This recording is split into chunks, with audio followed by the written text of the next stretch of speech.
Chapter 11 Adult Sexual Behaviors and Attitudes.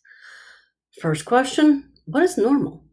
Now we're going to start looking at the types of things people think this course is all about. By now, you should realize that this course is more than just about sexual positions. Sexual intercourse is more than just positions, but it is normal when it comes to our sexual behaviors and the attitudes that are associated with them. Think in terms of a range, not a set normal versus abnormal. We will use your text definition of what we talk about normal.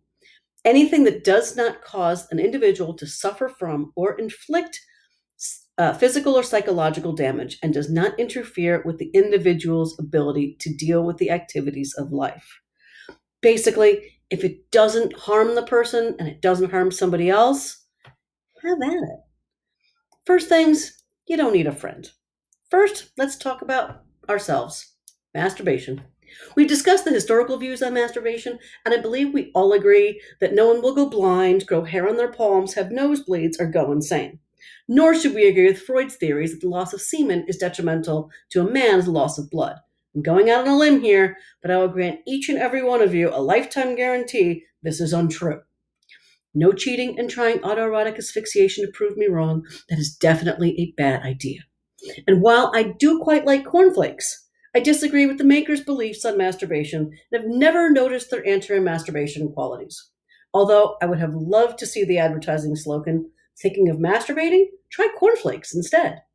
People masturbate. This is perfectly normal. It is also perfectly normal if you choose not to. Either way, there should be no guilt about it. We masturbate for a variety of reasons. For variety, because it feels good, it's a pleasant release when a partner's not available, or because it's non demand pleasure. Masturbation is simply a sign that someone is sexual. Nocturnal emissions or wet dreams are a sign of the same thing. Both men and women have them, although women are often less likely to notice since there's no telltale wet spot in the morning. How about my thoughts and dreams? Are my thoughts and dreams wrong? How about thoughts? Is it normal to have thoughts? I hope you all agree that it is, and I would find it very disturbing if you did not feel it was okay to think. So if it's normal to think, we should be allowed to think about something that's normal, like sex. Yet many people feel guilty and their sexual thoughts and their fantasies. This seems wrong to me, but I understand the logic. The problem lies with what we fantasize about. Things we've never tried. Being with our partner. Being with a stranger. Domination fantasies. Would you actually want to act out your fantasies? This is the question you should ask. Given the opportunity to have sexual relations with a stranger rather than your partner, would you? Probably not. Yet you feel guilty about thinking about it? We fantasize because it adds variety without doing something we would feel guilty about.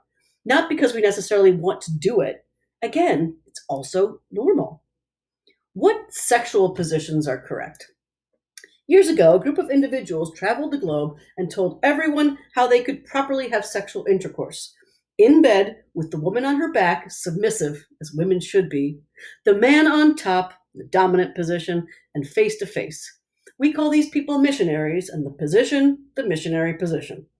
And this position serves its purpose quite well. The woman is often incapable of movement, and therefore there's less fondling because the man must support himself. Not to say this position is bad, but it's not the only option. Many people are finding that different positions add variety and prevent ritualization of a relationship. Different positions can also satisfy different needs of each partner and should certainly not be ruled out. The same holds true for oral, genital, and anal stimulation. Many people dislike cunnilingus and fellatio, but many others enjoy it. No one should feel pressured to engage in these activities, but one should realize that they are not unhealthy. That is the reason why I asked you this week about French kissing. Many people find the exchange of saliva disgusting at first and then learn to like it. In truth, that the secretions of the genitals are healthier than saliva, and no sexual activity has gained more popularity in the past 50 years.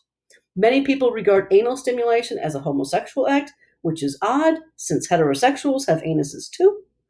Why not stimulate them if it feels good, as many people find? There are studies which show that the male G spot is up there, which might make it worthy for a look or a feel. One should be careful, however, if they attempt anal intercourse, as the anus is not self-lubricating like the vagina. So again, proper protection should be used as well. In short, Do what you want to do. Whichever you choose, just feel free to do exactly that. Choose. Who cares if the majority of the minority do something? It is your choice to do as you please. And while the majority of the populace may choose vaginal intercourse as their favorite sexual activity, they choose watching their partner undress as number two overall. A little reminder that our primary sex organ is the brain, and what we do with the rest of our body is just an extension of that. Sexually healthy.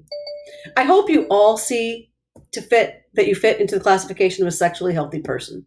Sexually healthy person is someone who feels comfortable with his or her sexuality and feels free to choose whether he or she wishes to try a variety of sexual behaviors and is free from life-threatening diseases. I love the example of the couple in the textbook who enjoys having the woman toss onion rings over her partner's erect penis from varying distances. It's ridiculous, but they have fun. And I love the fact that having fun and doing that goofy activity makes those two people sexually healthy. If you're not yet, I hope you now feel the confidence to make yourself so, whatever it is you decide to try.